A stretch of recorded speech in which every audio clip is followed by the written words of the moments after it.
ẹ kú àjálẹ́ àkótán ìròyìn rèé láti ìkànnì àdámimógò 107.7 FM ìdó èkìtì ògúnlékè Samuel ní oníròyìn yìí lálẹ́ yìí. wòlíì Sam Olúalọ dúpẹ́ lọ́wọ́ Ọlọ́run nínú ìsìn pàtàkì tó wáyé ní ìlú Àkúrẹ́.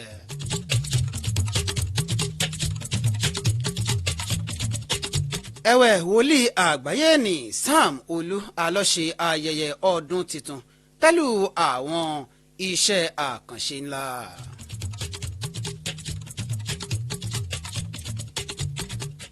ìjọba ìpínlẹ̀ Èkìtì ṣe ìforúkọsílẹ̀ iléeṣẹ́ iná ọba eléyìí tí ó pe orúkọ rẹ̀ ní ilẹ̀ iyì fún ìpèsè iná ọba tó dúró re.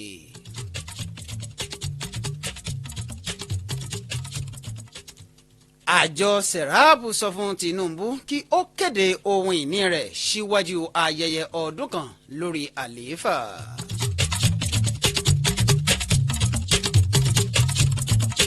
láti ilẹ̀ òkèèrè ìgbìmọ̀ ogun ilẹ̀ Israeli yóò ṣe ìpàdé lórí dídá àwọn ìgbègùn Gaza sílẹ̀.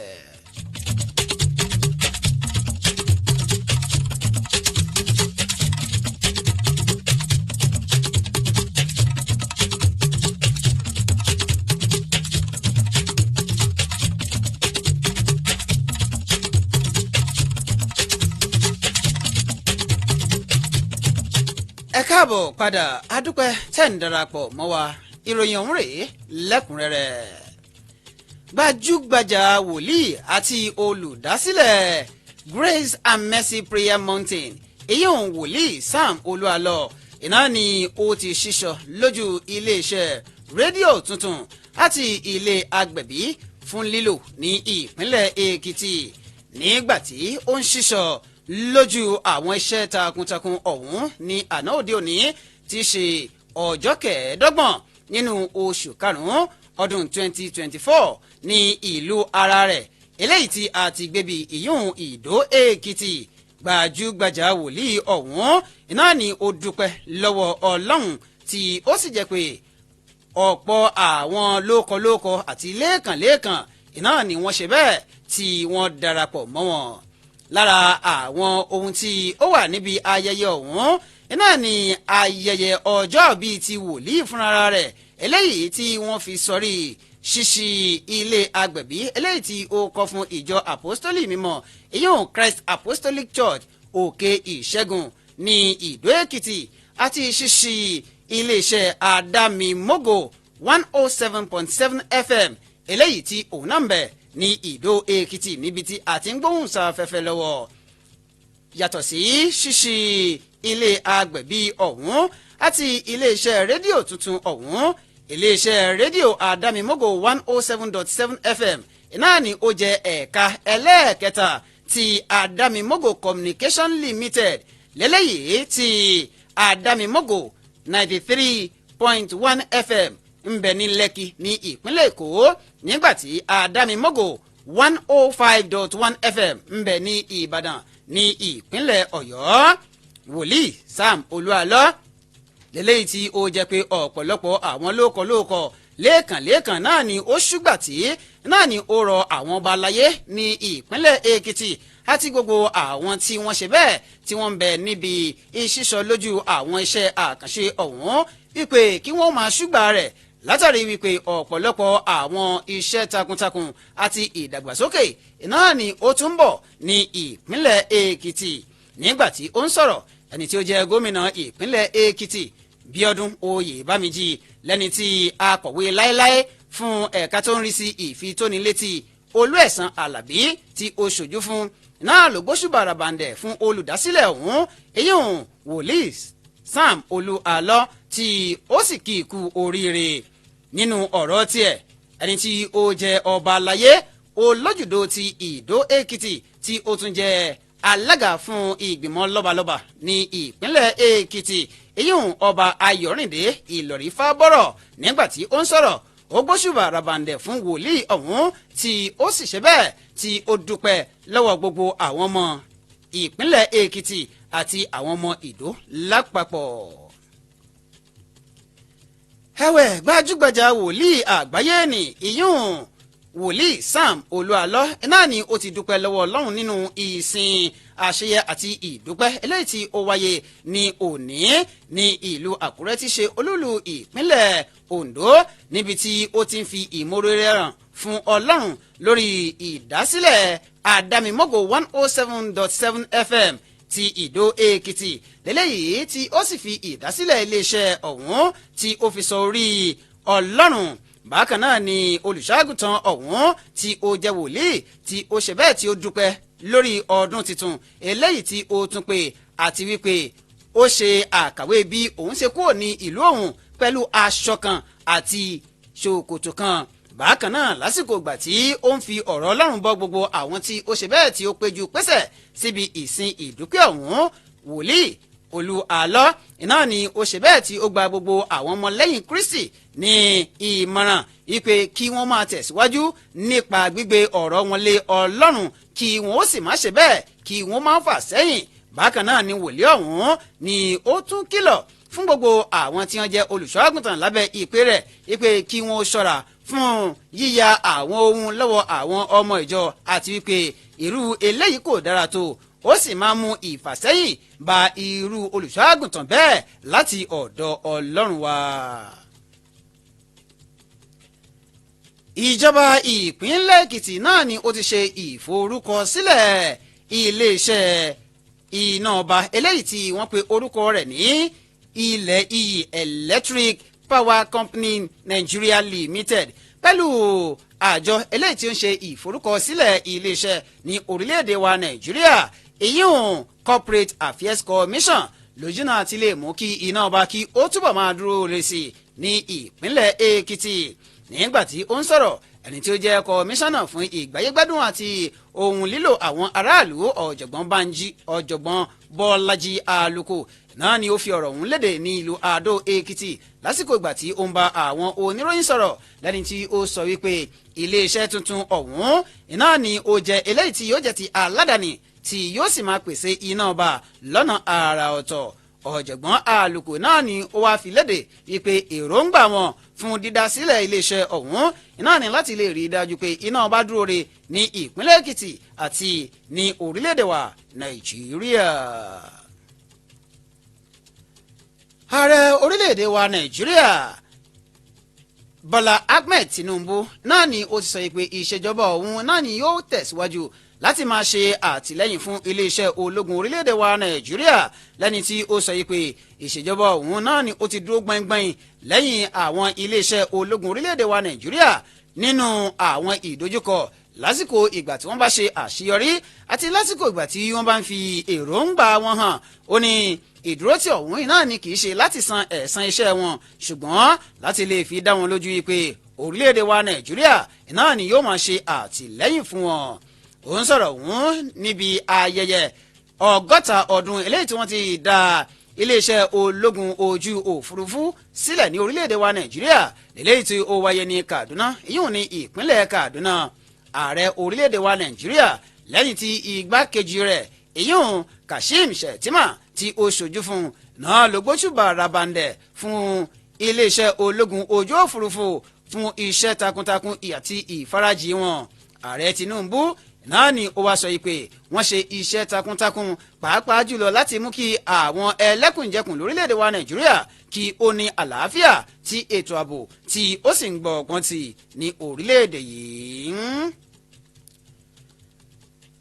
Lẹ́nu kan náà àjọ tí ó ń rí sí ọ̀rọ̀ àkóyawọ́ lórílẹ̀‐èdè wa Nàìjíríà yíwùn the Socio-Economic Right and Accountability Project SERAP náà ni ó ti rọ ààrẹ Bọ́lá Ahmed Tinubu wípé kí ó lo àkókò ayẹyẹ ọdún kan lórí ìtẹ́ rẹ̀ yìí láti fi kéde ohun ìní rẹ̀ lójú náà àti lè ṣe àpèjúwe ara rẹ̀ gẹ́gẹ́ bí ẹni tí ó ṣe bẹ́ẹ̀ tí ó ń tẹ̀lé ìṣèjọba àwa ara wa. Àjọ òun náà ni ó sọ wípé kí ààrẹ Bọ́lá Ahmed Tinubu kí ó rọ igbákejì rẹ̀ ìyún sẹ́nitọ́ Kashim Shettima àwọn mínísítà àti àwọn gómìnà ìpínlẹ̀ gbogbo pé kí àwọn náà kí wọ́n kéde àwọn ohun ìní wọn fún gbogbo ayé gbọ́. àjọ òun náà ni ó tún rọ ààrẹ Bọ́lá Ahmed Tinubu wípé ní kọ́ńbọ́nkóbó kí ó gbé ìgbésẹ̀ láti mú kí àtúnṣe kí ó dé bá ìwé òfin orílẹ̀-èdè wa Nàìjíríà pàápàá jùlọ láti lè dá abala eléyìí tí ó máa kàn nípa fún gbogbo àwọn tí wọ́n bá ṣe bẹ́ẹ̀ tí wọ́n bá fẹ́ wà ní ipò tí ó jẹ́ ti ìjọba láti máa kéde ohun ìní wọn kí wọ́n tó gorí ipò lásìkò ìgbà tí wọ́n bá wà lórí ipò àti nígbà tí wọ́n bá fi ipò sílẹ̀.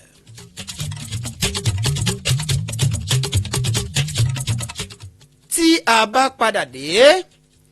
iléeṣẹ́ ọlọ́pàá fi ìdí ìgbẹ̀mí àwọn ọmọ fásitì Kogi méjì múlẹ̀ láti ilẹ̀ òkèèrè. ìgbìmọ̀ ogun ilẹ̀ Israeli yóò ṣe ìpàdé lórí dídá àwọn ìgbèkùn Gaza sílẹ̀. ẹ má yí kúrò níbẹ̀ à ń padà bọ̀. Àdàmímógo ó dùn ó yàtọ̀ oyin mọ́mọ́.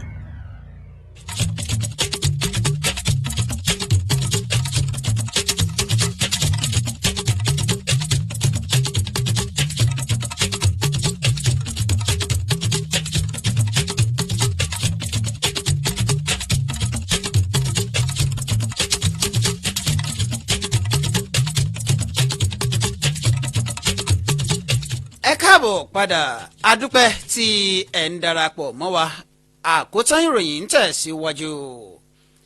ẹni tí ó jẹ́ olùbádámọ̀ràn lórí ọ̀rọ̀ ètò ààbò fún orílẹ̀-èdè wa Nàìjíríà ìyún Nuhu Ribadu náà ni ó ti dúnkòokò láti gbé ẹni tí ó jẹ́ igbákejì gómìnà ní ìpínlẹ̀ Kano Aminu Ngwaso lọ sí ilé ẹjọ́ lórí ẹ̀sùn ìbanilórúkọjẹ́. igbákejì gómìnà ìpínlẹ̀ Kano ọ̀hún náà ni ó fi ẹ̀sùn kan Nuhu Ribadu wípé òun náà ni ó fà á tí ó jẹ́ kí Aminu Ado Bayero lẹ́ni tí ó jẹ́ ti Emir Kano tí wọ́n yọ nípò kí ó padà sípò nípa fífún ní àwọn bàálù aládàáni méjì ọ̀dọ̀ọ̀tọ̀ bí ó tilẹ̀ jẹ́ pé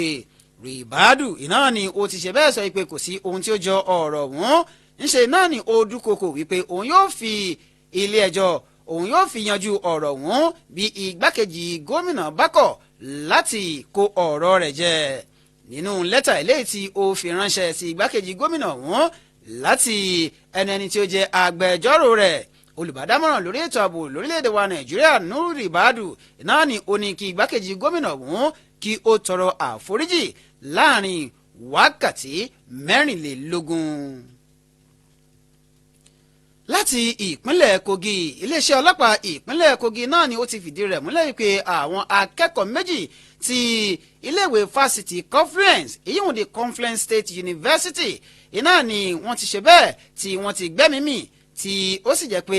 lára àwọn ọmọ ọ̀hún eléyìí tí wọ́n jí gbé ní agbègbè Ọ̀ṣàrà ní ìpínlẹ̀ ọ̀hún iná ni àwọn ọmọ náà wà. ẹni tí ó jẹ́ kọmíṣánná fún iléeṣẹ́ ọlọ́pàá ní ìpínlẹ̀ ọ̀hún Bertrand Onuha náà ni ó fi ìròyìn ọ̀hún léde fún àwọn oníròyìn lónìí ní Lọ́kọjà tí ó jẹ́ olúùlú ìpínlẹ̀ ọ̀hún ṣùgbọ́n kó fi àkótán ìròyìn ọ̀hún léde lẹ́ni tí ó sọ pé ìwádìí náà ni ó sì ń tẹ̀síwájú lórí ohun tí ó ṣokùnfà ikú àwọn ọmọ náà. bí ẹ kò bá gbàgbé iye àwọn akẹ́kọ̀ọ́ eléyìí tí iye wọn kò tí ì ṣe bẹ́ẹ̀ tí kò tí ì hàn dé náà ni wọ́n jí gbé ní nǹkan bíi ọ̀sẹ̀ méjì sẹ́yìn báyìí lélẹ́yìí tí ó sì jẹ́ pé àkókò ọ̀hún náà ni àwọn ọmọ ọ̀hún tí wọ́n ń gbáradì fún ìdánwò sáà àkọ́kọ́ lélẹ́yìí tí ó yẹ kí ó bẹ̀rẹ̀ lọ́jọ́ ajé eléyìí tí ó kọjá. àwọn mọ́kànlélógún nínú àwọn ọmọ ọ̀hún náà ni wọ́n ti ṣe bẹ́ẹ̀ tí wọ́n ti ṣe àgbálẹ̀ wọn látọwọ́ ikọ̀ eléyìí tí ó ṣe ìwádìí tí ó sì ń wá wọn ìyún àwọn ọlọ́pàá àti àwọn ọlọ́dẹ.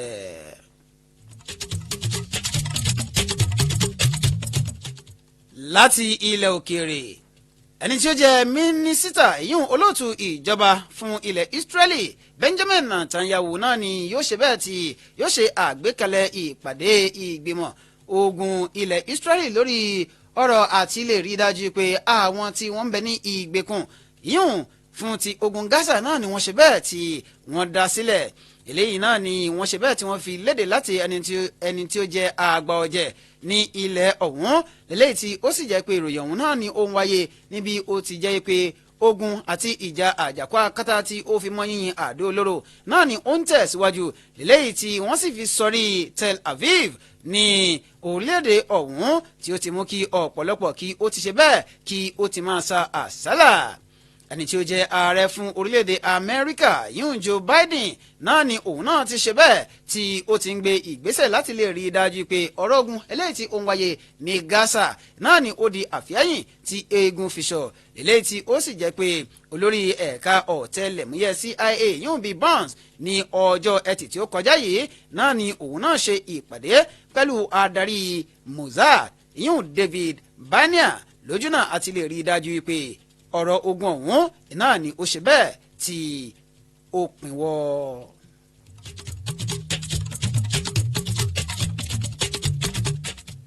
kí a tó mú àkótán ìròyìn fún tòní wá sí ìdánudúró ẹgbẹ́ àwọn kókó eléyìí tó jẹyọ lẹ́ẹ̀kan sí i.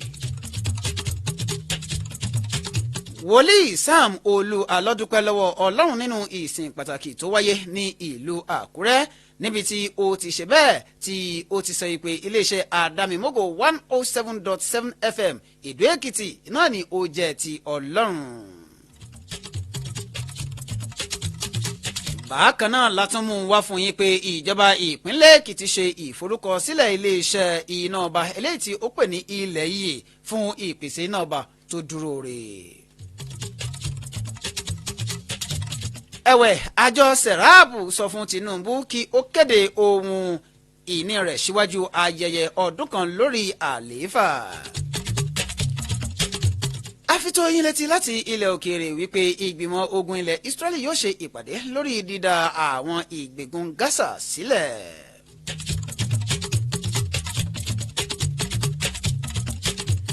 àkótán ìròyìn fún ti alẹ́ òní kò ní jù báyìí lọ níkànnì àdámimógò 107.7 FM. ǹjẹ́ lórúkọ olóòtú ìròyìn ìyẹn Michael Jackson àti ikọ̀ tí ó ṣe àkójọpọ̀ ìròyìn ọ̀hún náà ni èmi Ògúnlékè Samuel ń dágbére fún yín pé kí a sùn láyọ̀ kí a jí láyọ̀ ó dàárọ̀ o.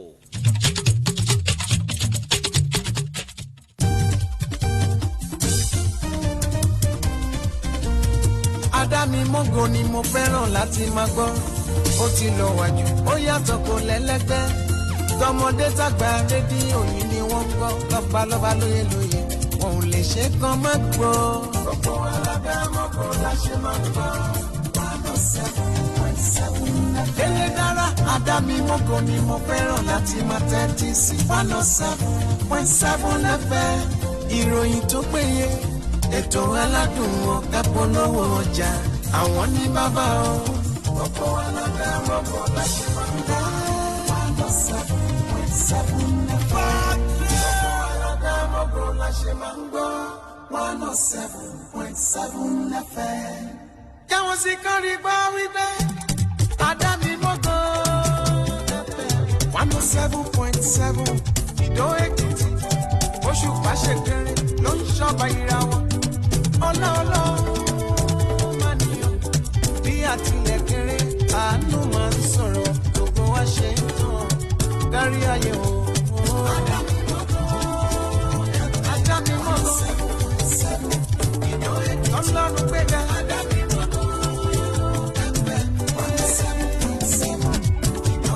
Délé dára oṣù pàṣẹ kẹrin ó ṣe kéré tán ọlọ́ọ̀lọ́.